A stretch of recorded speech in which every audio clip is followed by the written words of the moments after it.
आज जो खबर मैं आपको बताने जा रहा हूं उसका सरोकार सीधे आपके मेरे हम सबके जीवन से है, क्योंकि भारत में अब घुसपैठियों के दिन पूरे हो चुके हैं।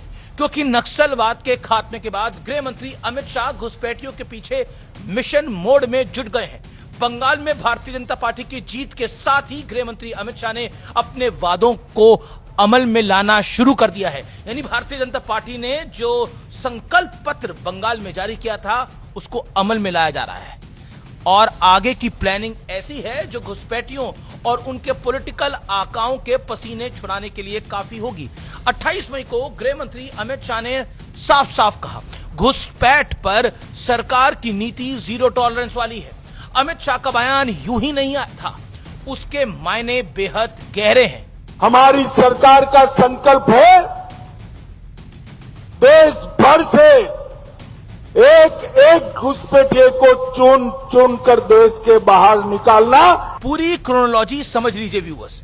9 मई को शुभेंदु अधिकारी ने शपथ ली। 11 मई को 600 एकड़ जमीन बीएसएफ को सौंपने की मंजूरी दी। केंद्रीय गृह मंत्रालय के मुताबिक भारत बांग्लादेश के बीच कुल 4097 किलोमीटर बॉर्डर में से 3240 किलोमीटर की सीमा पर बाढ़ यानी फेंसिंग लगाई जा चुकी है, जबकि ममता बनर्जी की सरकार के दौरान पश्चिम बंगाल की 2217 किलोमीटर सीमा में से 569 किलोमीटर में काम शुरू होना, लगभग 570 किलोमीटर की सीमा में काम शुरू होना अभी बाकी है, काम नहीं शुरू हो पाया था।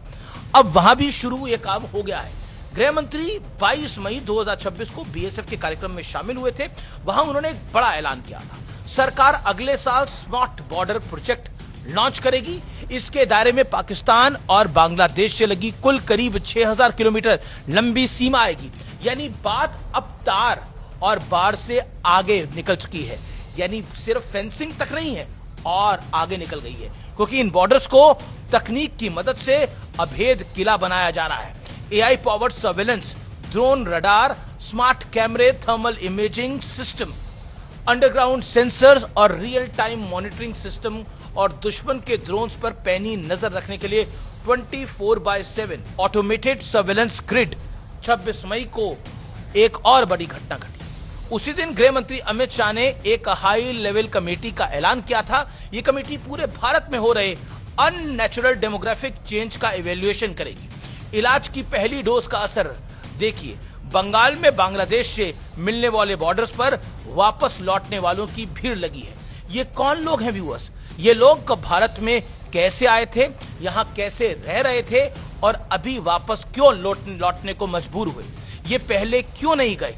अब बंगाल में सरकार बदल चुकी है और सरकार बदलने के साथ ही बॉर्डर्स का माहौल भी बदलने लगा है। नहीं तो ममता बनर्जी के दौर में जब बीजेपी घुसपैठियों का मुद्दा उठाती थी तब पूरा विपक्ष, समूचा विपक्ष बीजेपी पर सांप्रदायिक सियासत के आरोप लगा देता था, और आज जब बांग्लादेशी वापस लौट रहे हैं उन पर सब खामोश हैं।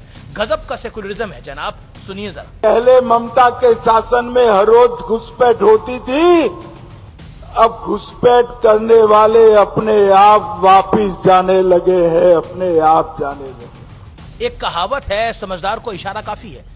अगर ये घुसपैठिए समझदार हैं तो इन्हें पता होना चाहिए कि इन्हें आगे क्या करना है। बाकी ये लोग समझदार होंगे ही।